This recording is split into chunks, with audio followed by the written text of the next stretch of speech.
Hello guys, আসসালামু আলাইকুম। কাছে বা দূরে যে যেখান থেকে আমার ভিডিওটি দেখছেন সবাইকে আমার চ্যানেলের পক্ষ থেকে স্বাগতম।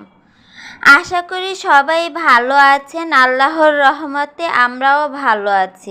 সকাল সকাল উঠেই আমি মাসিক বাজার করার জন্য বের হয়ে গেলাম। মাসিক বাজার করে আমি বাসায় নিয়ে এসেছি। এরপরে ভিতরে ঢেলে নিলাম। আর পাশে থেকে ওর বাবা বলতেছিল যে আমি একটা দোকান খুলে বসেছি। আমি বলছি যে কেন? এই যে দেখো, সব ছেলেরাই কিন্তু একটা দোকান খুলে বসে।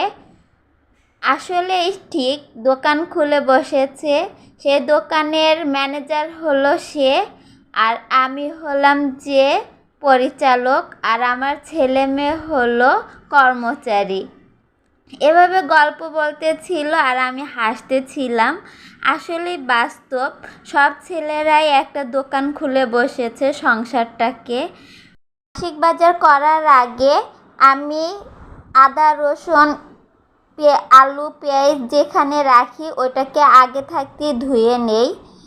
আমি এর সাথে ফলি মাছ নিয়ে এসেছিলাম। অনেকেই ফলি মাছ খান না ঘষা মাজার জন্য। ফলি মাছের আঁশ উঠানোর জন্য আমরা যে তারকাঁটাটা ব্যবহার করি হাঁড়ি পাতিল মাজার জন্য, ওই তারকাঁটা দিয়ে যদি একটু ডলা দেয় তাহলে ফলি মাছ পরিষ্কার হয়ে যায়। আমি ফলি মাছ দিয়ে দুপুরের জন্য টক রান্না করব। পেঁয়াজটাকে একটু ভাজা ভাজা করে পেঁয়াজের সাথে একটু আদা রসুন দিয়ে ভাজা ভাজা করে হলুদ মরিচ লবণ এগুলি দিয়ে কষিয়ে নেবেন। কষানোর পরে আলু এবং মাছ একসাথে দিয়ে 5-7 মিনিট কষিয়ে নেবেন। এরপরে টমেটো দিয়ে দিবেন। টমেটোটা একটু বেশি নেবেন, তাহলে একটু টকটক লাগবে আর মাছটা অনেক স্বাদ লাগবে। এভাবেই আমি টক রান্না করে থাকি। আমি অনেক সময় টককে তেল ছাড়াও রান্না করি, বাট আমি আজ টকটাকে তেল দিয়ে রান্না করেছি। এর সাথে আমি গুঁড়া মাছও রান্না করে নিয়েছি। তো আমার ভিডিওটা যদি ভালো লেগে থাকে তাহলে লাইক কমেন্ট এবং শেয়ার করে জানাবেন। আপনার একটা লাইকের জন্য আমার ভিডিওটা সবার কাছে পৌঁছে যাবে।